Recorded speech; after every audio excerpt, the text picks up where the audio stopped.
Hey, good morning, everyone. Thank you very much for joining me today, day 2 of the conference. Hope everyone had a good night last night, feeling fresh this morning. Going to wake you all up in a second with a video.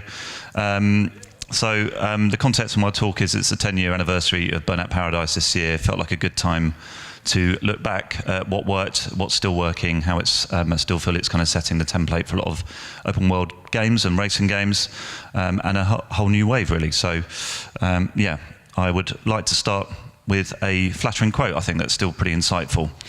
Burnout Paradise is one of the most energizing driving games ever created, one of the purest zone games in years, and one of the most thoughtful and surprising and integrated takes on what makes an open world a tick and what keeps an open world feeling connected, readable, and coherent. So let's take a look at one of the original trailers for the game.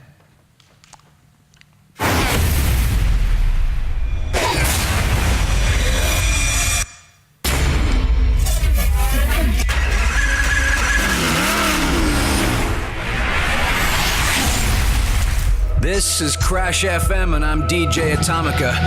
Welcome to Paradise City, 30 square kilometers of the ultimate driving playground. From the sun-splashed beaches of Big Surf to the gridlocked streets of downtown, Burnout Paradise destroys gaming convention and delivers a completely seamless experience. The roads on the map are littered with fences to smash through, massive jumps, and alternate routes. Everything in the world is open from the start and waiting for you to explore. This is what we call Freeburn. Loading and menus are gone. To start an event, simply pull up at the lights and press the L2 button and R2 button. The map shows you the start and finish points. How you get there is up to you.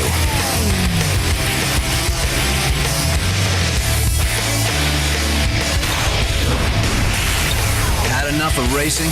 Then all you have to do is pull over and the race will end and you're back in Freeburn.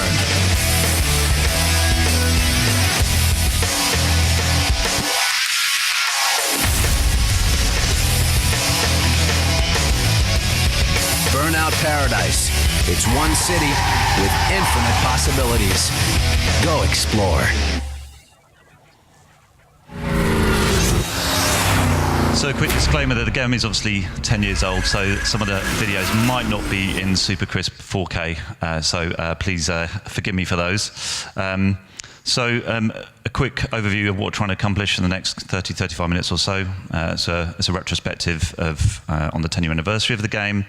On the game, I was a world artist and a road artist, so I'm sharing a kind of bit of an insight on how we went about making and building development of the game and the open world itself. It's less about the tech side, though I will touch on that.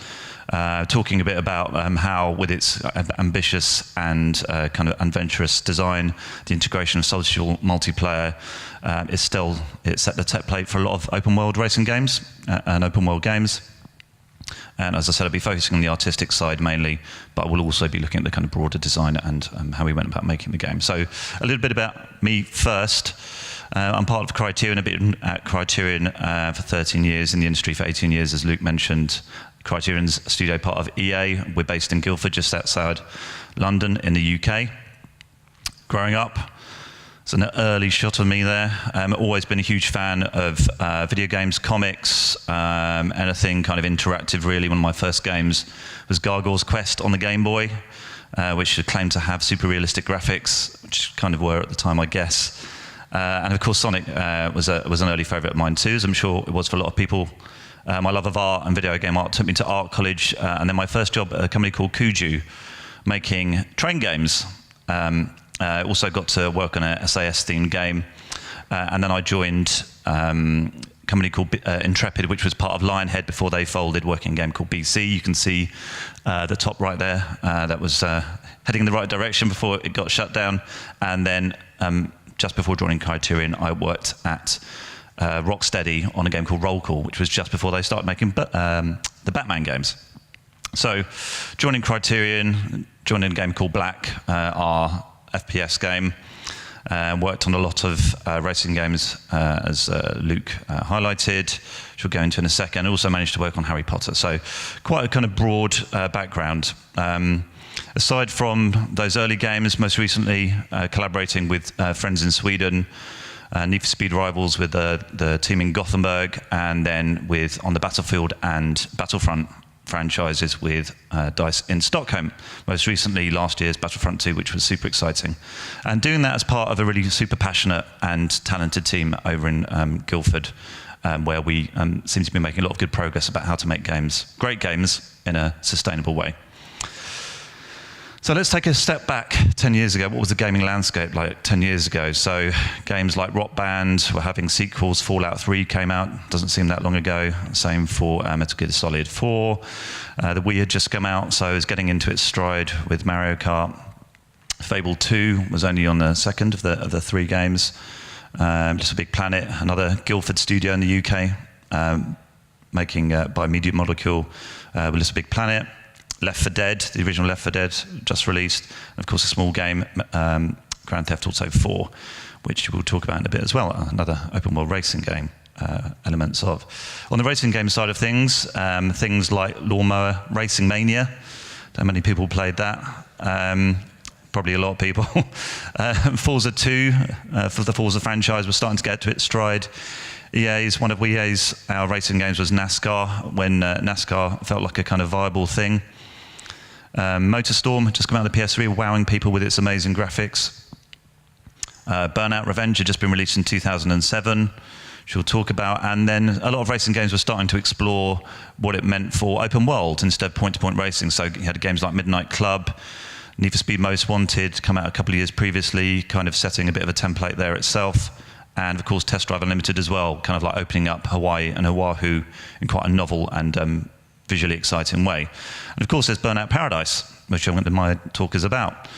Before that, though, there'd been a whole Burnout franchise. So the original Burnout, Point of Impact, Takedown, which a lot of people is their favorite, and then Revenge as well. So let's have a quick reminder of that history.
So coming into Paradise, Burnout had already established kind of a lot of mechanics and tropes through the history of the driving fast, the traffic avoidance, earning boost, the twitch handling at speed, the introduction of kind of licensed music when EA started publishing our games and bought us, in fact, just after Takedown.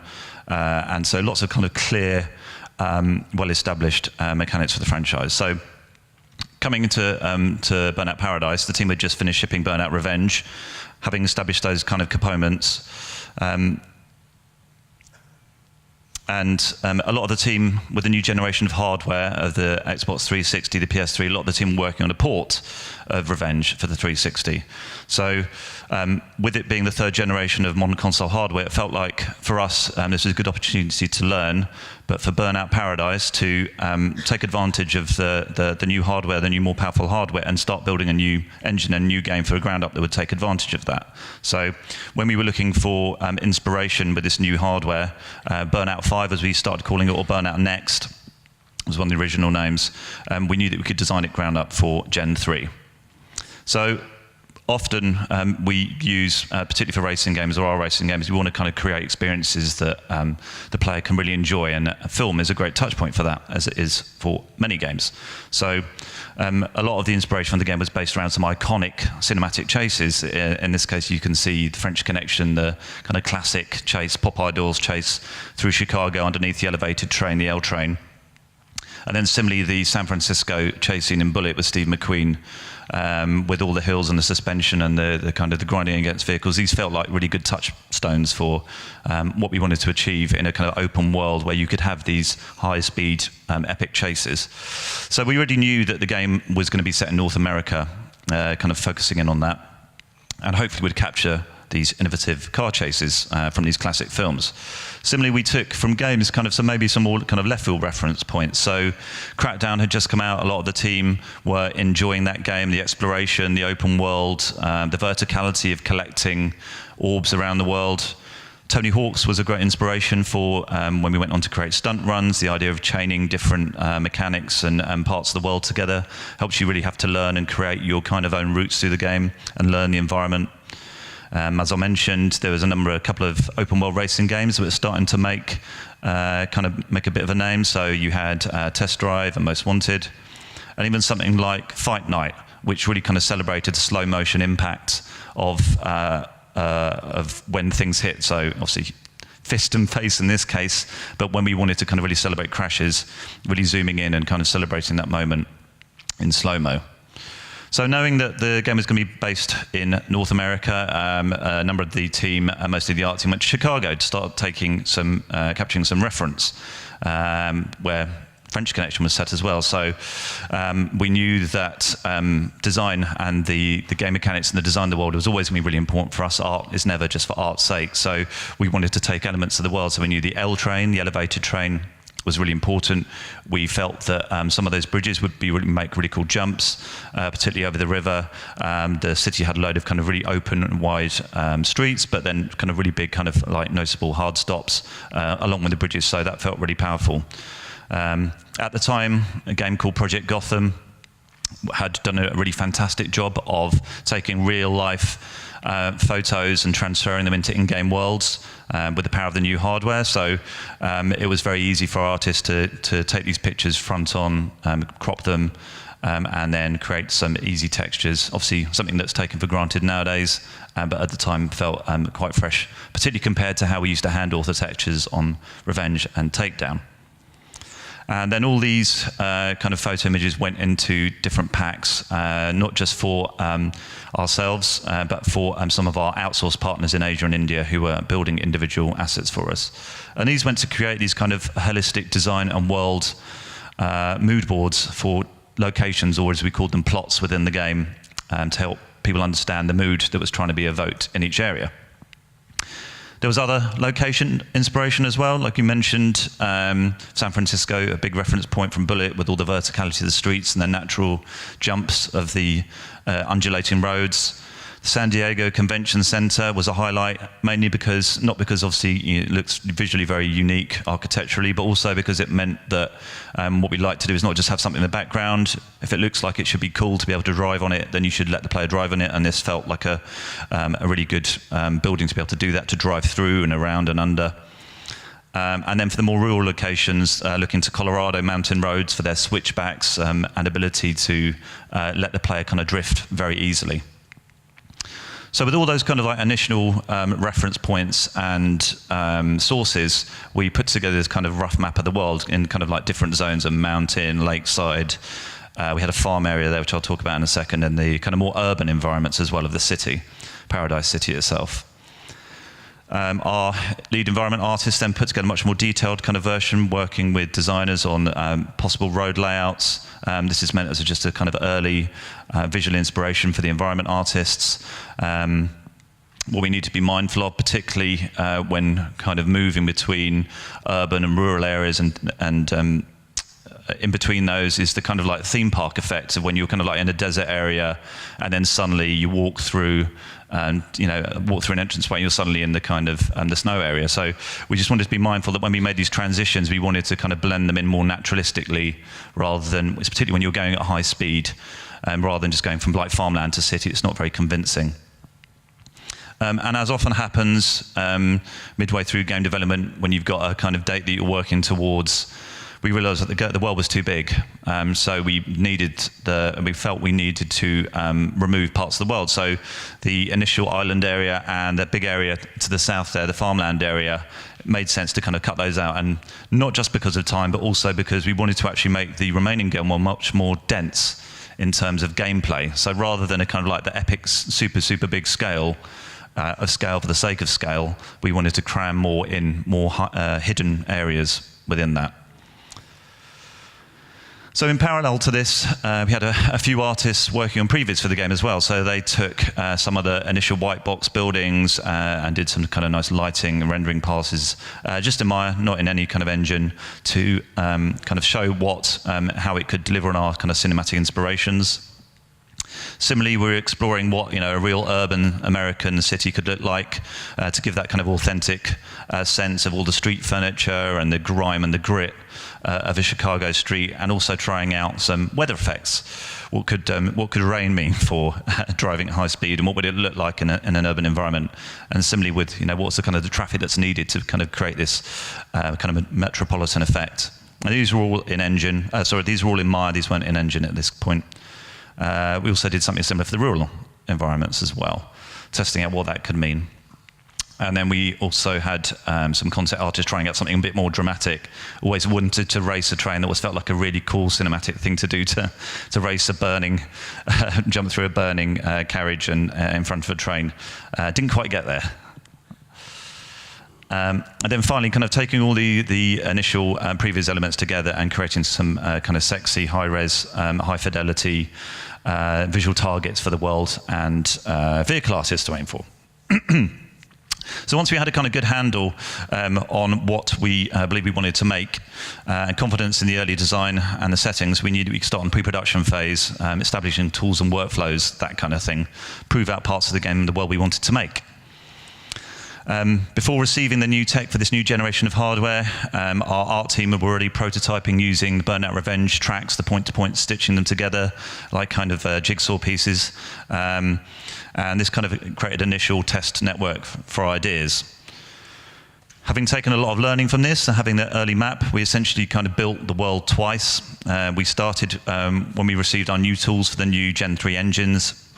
We began designing the world again, taking this early map, and went through a number of passes. So we had some early junctions, we stitched what we believed the roads could look like together, started stitching them in Maya, and then kind of baking them out and taking them eventually to in-game, what we called at the time the white box phase. So kind of common, quick, easy method in development of quickly building part of a game world. Very low-res kind of buildings, but the whole point of this is to kind of quickly capture whether something makes sense, particularly when you're driving at high speed. Can you evoke the feeling of a city or an environment that you're trying to make the player feel, what's the word, kind of a sense of within their environment, immersed within their environment. And it's very cheap to kind of change and edit these. You can see even just having a billboard of the target image kind of helps. And so building these areas up through whiteboxing very quickly and very cheaply, iterating them, meant that we could test out or add shortcuts, alternate routes where it made sense, where maybe people, would be fun to have a quicker way. And once we're happy with that layout, we can be more specific with actually building the roads a bit more in production. So with the planning and research complete and the white box in place, then we took our junctions, extruded road profile, what we call road profiles, of kind of like a side cut of the road camber with the sidewalks along these splines. We had a cleverly named road tool that made roads and was a tool, and this at the time felt very novel for us because everything before that was kind of hand and manually created. So this meant it was much more quicker to do, and this included the level of details as well, the lodding. Right through to baking them out into the game world for us and adding decals. And a part of our world engine, world tool, meant that we could also hand edit the traffic being very important as a hidden geometry within the game that meant that in our world tool we could see how everything flowed together, whether it was going to break or not, because traffic's so important to Burnout. And then finally, as one of the road artists, we had a library of different textures of grime and grit, very long, narrow textures that were sent down the lanes of the road along with the markings. And this wasn't all the bits, the wear and tear and the dirt and the patches weren't just to break up what you see as a long tiling texture, but also adds a sense of speed. So you need things moving at micro and macro levels of detail to kind of create that sense of parallax and the speed that we needed to have Paradise. There you can see an example of some of the decals we used to break things up. So having iterated, we had our kind of network of roads. We knew that driving around the world felt right, played well. Time to move into full production, build the rest of the world. We divided the city and the world into what we call plots, which are kind of big chunks of the world. In this case, you can see our kind of Central Park themed area, areas that each environment artist could own, rather than just specific buildings. And we'd take the rough white box into Maya, build the kind of the base, the foundations around some of those white box buildings, and then literally just start in Maya itself, then applying, had a library of textures and shaders onto those. So in Maya, they didn't all look that hot. Again, placing buildings on our world tool, as much as possible, trying to reuse textures and buildings. We didn't have a huge amount. We knew that the game running at 60 frames had to be very optimal about how it kind of managed and handled geometry and surfaces. So we tried to do a lot with rotating buildings and place them in a kind of like sensible way. And then, as I mentioned earlier, we had a couple of outsourcers in India and Asia making buildings for us, the individual buildings themselves. So in this example, a whole load of different kind of themed bridges and elevated trains that we could kind of place where we wanted, and like a jigsaw piece laid together. So the final part of the world building was then the collision that you don't see, but it's so important. And up until Burnout Paradise, we just had kind of a long vertical collision down the roads, kind of like trenches. So whenever the car flew up, it would just bounce off these. We wanted much more lifelike collisions, a much more dramatic kind of impact. So we had to kind of really build the collision into the world and around it. So when the car flew off the track, it looked much more real and felt like it was much more of a moment. Also meant a lot of work, as I did, and many other artists did, kind of stitching the collision together in a very smooth way so it was streamlined, so that you could feel safe, that you could grind against something and were guided in the right direction. So altogether that pulled our city in one as a kind of area shots that you wouldn't normally see, but we had our kind of world, and trying to pull this together visually and stylistically. We took some very dramatic kind of American skyline reference. There's a game to the left and a real life to the right, just to make sure that it held up and evoked that kind of feeling that we wanted. Particularly we used vignettes and screen tints to kind of give that feel. So what is a racing game? We haven't talked about cars. And what is a racing game without the stars of its show? And of course, what was so important for Burnout is crushing them and crashing them. We knew that our vehicles would continue to be unlicensed. It meant that we could do whatever we wanted to them, really. We weren't beholden to a manufacturer to tone it down or to be a lot more careful about how we tore them up. Car manufacturers often very understandably protective over letting their vehicles be destroyed. Though we knew they still had to be believable as well, so obviously based on a lot of real life muscle cars, sports cars, other weird and wonderful things. Developing new shaders, new destruction and impact shaders for the cars was new, because we knew with the camera, the slow-mo camera, you'd be able to see close-ups of the vehicles, so we had to develop a whole new shaders. And we wanted them to look as kind of sexy, smashed up as they were new. So a lot of previs on doing kind of crash test dummy style tests on what it meant to really kind of destroy a car, even tearing it in half. that was always one of our goals as well, the idea that you could just carve through a vehicle. This felt like a super Burnout kind of thing to do, with some concept there as well, really destroying the vehicle. And we got it working in-game. Actually managed to get it working in-game, but yeah, unfortunately it proved too expensive to be able to kind of do that, so we had to leave that to the side. Let's look at some examples.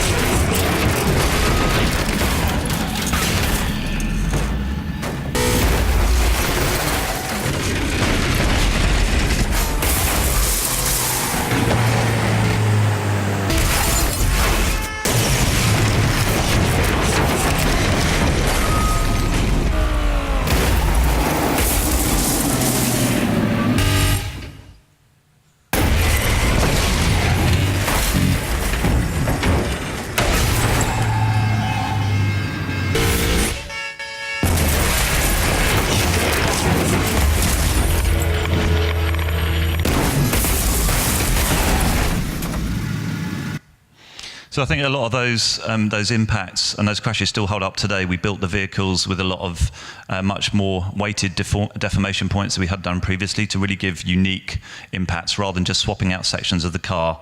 Every crash felt unique and interesting. So just taking a quick look at the tech used to deliver this, it was, as I mentioned, on a all-new engine built from the ground up for the new generation of hardware. We were doing a port for the Xbox for Burnout Revenge, and that felt like a great opportunity to learn a bit more about the hardware. So just want to take a quick look at the difference between the 360 version of that and the PS2 version. You can kind of see the difference in quality.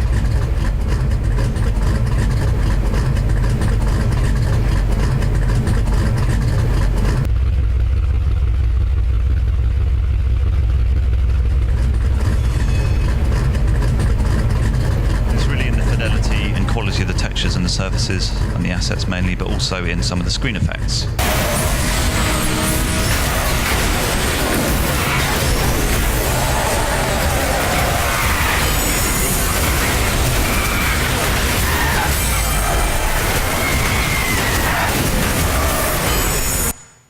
So you can see how things like motion blur and extra screen passes really help the feeling of sense of speed. And with high definition graphics, we also needed high definition physics. Otherwise, you'll see a lot of glitches and things that don't quite make sense. Particularly within an open world with a lot of vertical gameplay as well. So the basic driving experience was much more realistic itself. It was kind of much more physical way rather than we still wanted to create an arcade sense of handling, but it was much more physically based. And it's more about the fantasy of driving. And the new power of the consoles enabled us to do a lot more maths and do a lot more kind of accurate demonstration of physics and friction coefficients, that kind of thing. But we also needed to introduce a lot more magic to kind of pull it back and make it still feel accessible and arcade-based. And of course, streaming a huge open world at 60 frames, that was so important to us. We needed to be at 60 to kind of give that speed. It was kind of something that we always had as a minimum. Meant that we had to build the world in a very sensible, clever way. So we had very tight world assets, budgets, heavy lodding in a lot of the areas, and need to be very clever about where we put world transitions to be able to swap things in and out. Shaders were very simple too, no specular, no PBR, and then as I mentioned, with screen effects, it was all very simple as well. Bloom, bit of full screen vignettes, not much more than that either. And of course, we needed to reserve a lot of time for optimization and bug fixing. So this is some of the badges we had just to remind people to leave us alone so we could get on with optimizing. Politely, a polite English word there. So after the game was released on early January in 2008, we shipped a successful demo late in 2007. We had a whole load of kind of sexy promotional artwork that we'd put together to kind of show off the cars and the vehicles. And this was one of the first music trailers for the game.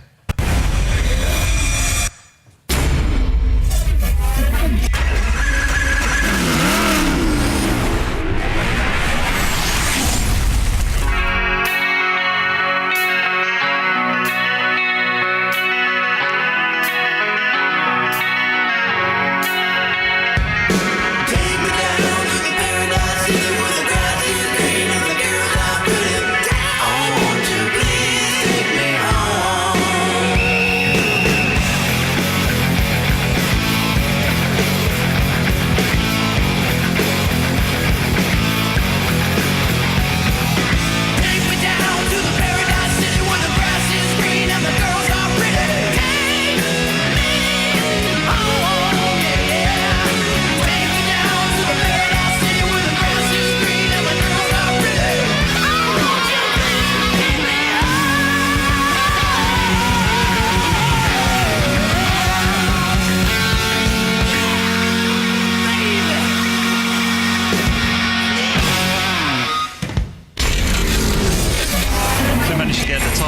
from Guns N' Roses, it kind of made sense that it meant that we had to send one of our guys to Australia to hunt down Axl Rose, which proved quite tricky. But we got there in the end, thank God, so that all fitted. We didn't have to change the name. And when the game released, it still got a very high Metacritic. It was very well received. Generally all very positive. There was a few quibbles that we'll talk about in a second, but it was some very high scores, which we were very pleased about. With some of our in-game advertising, we also managed to get Obama for one of his first terms advertising as well, which is always nice to see. But also some of the feedback we started to see as well was kind of like, because of the way we were doing things a bit differently to earlier Burnout games and challenging conventions, then there were kind of a few comments that came through about, it's very different, it might take a bit of time to get the hang of. And so we kind of started to collect a list of things that people weren't quite happy with. Design decisions, you couldn't restart races, you couldn't automatically fix your car, free drive was very open when you got to the game, it wasn't linear enough. This was, people found this a bit overwhelming. If you wanted to restart an event, like I said, you couldn't automatically restart, there was no fast travel, so you had to drive back to the event. It meant you had to learn the map, you couldn't just drive point to point, which meant also one wrong turn meant you could kind of, you had to end a race and get lost. Nighttime particularly, we hadn't built world as well as we could have done for that. The DJ Atomica, the narration, people started to grate on a lot of people. No split screen, didn't have split screen. Some of the soundtrack choices people found quite dubious as well, particularly Avril Lavigne. That was a kind of lover or hater kind of thing at the time. And not Burnout enough. Yeah. Difficult to know exactly what that means, but I think it's a combination of all those things. So we went into our kind of live service doing our DLC, really wanting to kind of work on these and kind of like bring in a whole load of new things as well, new elements that we'd hope would surprise and delight people. So we had quite a powerful telemetry engine. We knew where people were playing, what they were doing, really understand where they were crashing. And we found out that 90% of our players weren't even kind of doing the races. They were just kind of driving around, focusing on the social features. So early on, we added a whole new load of hundreds of challenges, making more of the social aspects of the game, of the kind of hub areas for people to kind of get together, rather than adding new events, where places where you could just meet up and kind of like mess about like a playground, which is kind of what we wanted anyway. That's why we called it the ultimate driving playground. So we also added more variety. So with the social aspect, we had a party mode, which is a kind of pass the pad experience. Added a cops and robbers chase game mode. Added a whole new load of kind of cinematically inspired vehicles, non-licensed, so we had to be quite clever there. Bikes as well offered a new and different handling and driving experience and way of exploring the world. And then also, I'm not sure why we did this, but kind of toy versions of the game, just something a little bit different, toy versions of our vehicles. And then our big content drop for Paradise was Big Surf Island, which was we felt captured the highlights and kind of compressed them together in a small space, the verticality of the game, added some new vehicles, buggies to take advantage of some of the huge jumps and really kind of packed it full of density. And we started, this was before Twitter, where we were just relying on kind of emails and maybe even letters, physical letters, for those of you who remember those. And we started a podcast. This felt like a really risky thing to do, and people were telling us, you're part of EA. EA doesn't do this kind of thing. But we started a podcast. We started a radio podcast and eventually a video podcast. And this was a really great way of using something like Crash TV, as we called it, to communicate with our fans. We did it on a weekly basis, and it meant that people could kind of reach out directly, and we could respond really quickly to the things that they were saying. So after the release of Burnout Paradise, there was a whole new generation of open world racers that felt like they took a lot of inspiration from us using some of our tropes. So a couple of years later, the Driver series went open world with San Francisco. Driver San Francisco added a whole load of narrative, a massive, obviously open world based on a real life location with shortcuts and jumps. Forza branched out into their kind of more arcade open world version of the game, more accessible. Forza Horizon came a year later. Again, that added things like drifting that weren't in the original Forza series or so easily done in original Forza. Had rural locations, had hidden cars that you could find in garages, so there was an element of exploration, and even adding kind of like Top Gear style things of racing planes to kind of mix up the gameplay. Ubisoft kind of developed that further with The Crew. A couple of years later, another kind of a huge open world game. They were much more ambitious, trying to create for their first game a whole open world version of America. So again, a huge map, ability to explore, go anywhere, with adding a kind of multiplayer online element as well. And then even, that was the kind of start of that whole open world, when open world was a genre to itself. Games like Mafia, Watch Dogs, and of course Grand Theft Auto all had racing modes within their games. And of course then the Need for Speed series evolved that way as well, and this is when we took over. So there's Hot Pursuit and there's Most Wanted. And so I'm going to just touch on those briefly. So after the release of Paradise, and we did our kind of year-long live service, EA felt that we were really well placed to take on Need for Speed. And this was kind of taking a lot of the learning from Burnout Paradise, taking it straight into the Need for Speed and what that might mean for it. So the original Hot Pursuit was in 1998. Our kind of like third version of that was in 2010. We created a kind of huge Seacrest open world based on the Californian West Coast. This meant that it had lots of undulating coastal roads of Big Sur, the wooded roads of Muir Woods. It was kind of very natural, but kind of moved away from the urban environments of Burnout Paradise. And by that point, we'd established a lot of really well-known, we really understood what it meant to kind of have a drift, or to what we needed to evoke a certain handling experience for the player. So we had very kind of almost semi-scientific numbers of degrees and layouts. The roads were designed in a fairly straightforward early way, just through lines and splines, because we had a good sense of what we needed to do, 2 or 3 kind of highlights on each road. And taking that into an upgraded road tool, very quickly we could white box it, iterate it, paint different surfaces and textures in, and then end up with something that felt visually quite a step above Burnout Paradise, as an example of that wooded, kind of Muir Woods inspired big timber track. And then similarly with Most Wanted, the original was in 2005, ours came out 7 years later, and again we kind of wanted to learn from, with Burnout Paradise we made it super open. With Hot Pursuit there was kind of like point-to-point tracks stitched together. So for Most Wanted we wanted to make things really difficult for ourselves and kind of have the best of both. So this meant having a lot of long tracks for that kind of like linear experience, but also building very large areas to for exploration, and this for us felt like almost like a kind of spiritual sequel to Burnout Paradise.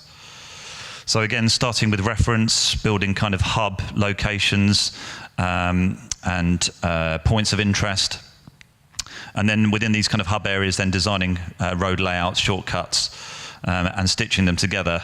And then the way we worked this time was then taking those 2D maps straight into 3D, extruding them out, using that as a kind of basis, a very quick way to quickly build up what we wanted to do. And you can kind of see the difference between the 3D and the final versions here. So we're getting really good results combined with some VFX and lighting and some of the kind of nice cinematic post passes. And then our last kind of Need for Speed game after that was Need for Speed Rivals, working with Gotham, where they looked after the game that was their game, but we helped out building the road and the world and creating this kind of open world environment that for a new generation hardware, that was for the PS4.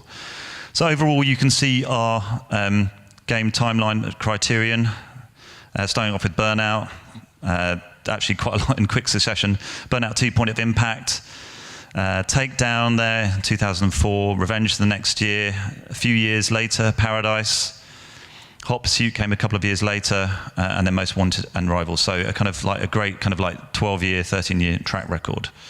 So what are the key elements then? What are the learnings that we've learned from all of this? Just before I finish, I wanted to kind of like draw out the key things that we think are really important, that still hold true for racing games and open worlds. At the time, it was described as pioneering, ambitious, and ahead of its time, and that certainly holds true, I believe. The biggest thing for us, as all racing games must do, is living and dying by the handling. So arcade handling was something that we always aspired to. Easy to learn, hard to master, creating a world that supports that, allowing you to drift. Making it really accessible, kind of picking up the pad and just being able to play it. Not stopping the player as much as possible, making kind of seamless transition between areas. Had a thing called Easy Drive, which meant that you didn't have to come out of the game into menus. You could just use a directional pad and having events at every junction. You were never far away from something to play. Building the world, filling the world with what we call distraction gameplay, or free-form effing around, as we called it in the office, which meant that you could kind of go wherever you wanted. We had playground areas and made the world hopefully kind of easier to navigate. You can see the kind of example of a playground area there at the building site. Boost and sense of speed, very critical to a racing game, but particularly to Burnout, using effects as much as possible, building the world to support this kind of high speed and make it really rewarding for the boost mechanic. Really reveling in the crashing experience, the kind of Michael Bay-inspired collisions, not so many explosions, unfortunately, but making it really fun to crash rather than something that kind of felt fatal or would slow you down. Adding real variety to a game modes. Racing isn't just about going from point A to point B. You can really add a lot of different things to chain them together. You know, our Stuntman was a really good example of that, and Crash Mode particularly, Showtime, a kind of Katamari Damacy game of moving around the world and crushing things. We also try to inject a lot of personality from the team straight into the game. So a lot of the vehicles and the buildings and the branding was named after members of the team. A lot of the roads there as well had unique names. And part of our accessibility meant trying to make the game to get into the multiplayer and the online side of things very easy. So just 1 or 2 clicks rather than going into a lobby. And creating that kind of social experience, and then just fun things like we had mugshots, which used the PlayStation Eye at the time to take pictures of players before it was heavily abused, and we had to cut that feature right out. And then part and parcel I've talked about, you know, developing really kind of close relationship with the community and listening to them. And obviously a lot of games you have to do this right off the bat nowadays to stand any chance. So we felt like in a lot of ways we were kind of setting the bar and being really generous with our content, with a variety, an abundance of DLC. And then lastly, kind of just trying to surprise and delight, doing things that maybe people wouldn't expect from a game or from a franchise, adding toy cars, the mugshots, or even a vehicle with a hover mode. Felt like it would keep things fresh and totally new. So just to finish with a quote that kind of stood out for me recently, that kind of looks back. Criterion's pioneering racer remains seared into my memory. Every open world racing game I've purchased since, from Need for Speed to Forza Horizon 3, has been an attempt to recapture the pure joy of Burnout Paradise. Nothing has quite been able to replicate it. It still stands out in my memory as the ideal of open world arcade racing. I've been chasing the high I got from Burnout Paradise for a decade now, and every time I've thought to myself, it's just not the same. So earlier this year we released a remastered version of the game, which captures everything together. It's well worth playing if you haven't played Burnout before, and it looks even prettier than it did before. So here's the trailer before we close out.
So a quick shout out, we're hiring as well. I was looking for talented and passionate developers. Have a look at our website, criteriongames.com/careers. And with that, I will open up the floor to questions. Thank you very much.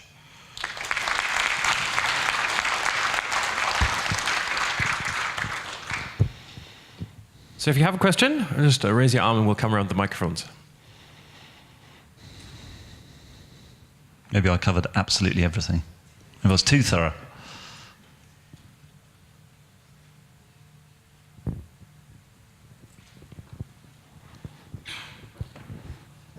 Hi, thanks for the interesting presentation. I'm Kimmo Kari from Finland. I actually produced, back in the days, Ridge Racer Unbounded, so awesome. very familiar about this. So my question is that now when you remaster it and the community sort of like means to sort of like be social had been changed from the later times. So have you updated also the social features somehow in the remastered version? We haven't actually. I'll be honest about that. No, it would have been.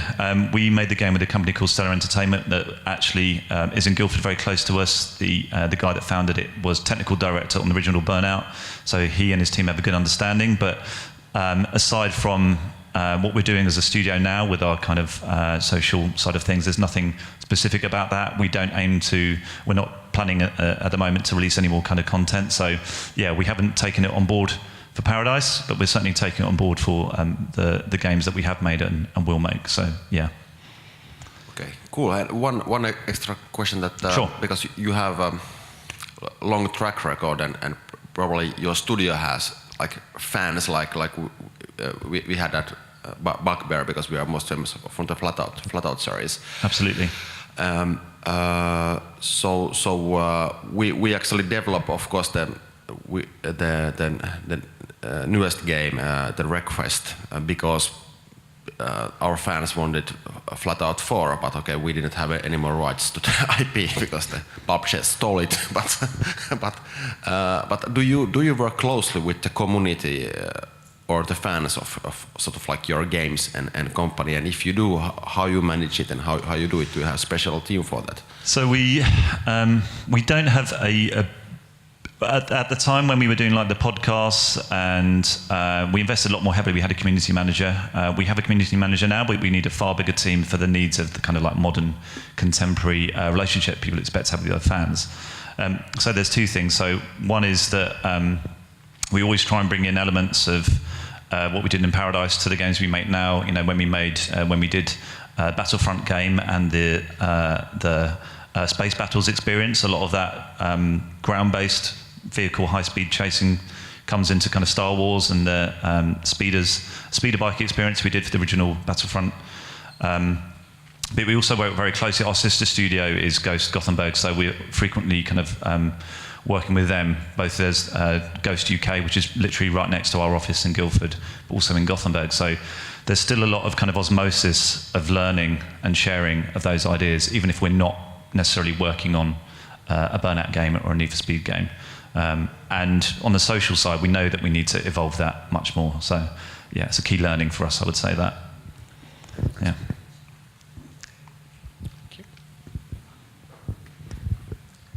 Hello, thank you very much for both. Special thanks for sharing info about soundtrack. It was really, really interesting. And my question is that those destruction system of tearing cars apart, those R&D, have you ever tried to do it on new hardware, on next generation, and just to see, okay, now we can use it somewhere? Yes.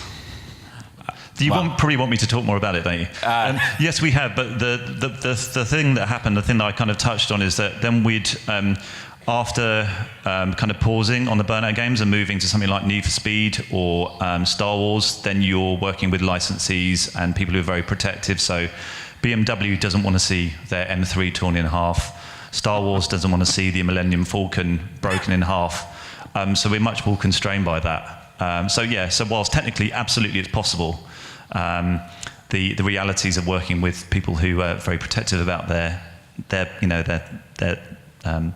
assets mean that it's not something. Okay. Thank you. That's all right. Any other questions this morning? Hi, Jean-Marc. I work for Wargaming. One of your last takeaway was around surprise and delight, and yes, particularly the toy version. I was wondering how your community reacted to kind of slightly odd modes. Did you? They really love them, because I think the surprise is the biggest element of that. They weren't expecting them. A lot of what we did with the DLC, in fact, most of it came from the community as well. So people kind of like emailing in ideas. So something like toys was kind of born out of that. So we did convert it in a kind of super deformed kind of way, kind of cute kind of way, those vehicles as well as bikes. And then just trying to do left field things like when we're looking at some of the legendary cars, the cinematically inspired vehicles. You know, if you've got the car from Back to the Future, then you're going to want to go into hover mode. You can't just do that. So why can't we do that? Well, let's just give it a go. And so a lot of things kind of born out of that. We also did some early experiments with actually getting out of cars, walking around the world. Walking around slowly doesn't feel very burnout. It was possible to like switch between vehicles, but that didn't feel like it took you really out of the moment. So that was something that we felt wasn't going to surprise and not delight. I think that would have been, but yeah, that's kind of key to look for things that aren't so obvious.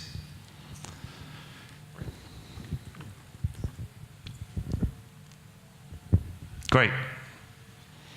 Okay, thank you very much, Jack. Great talk. Thank you all for listening, and yeah, round of applause for Jack. Thanks.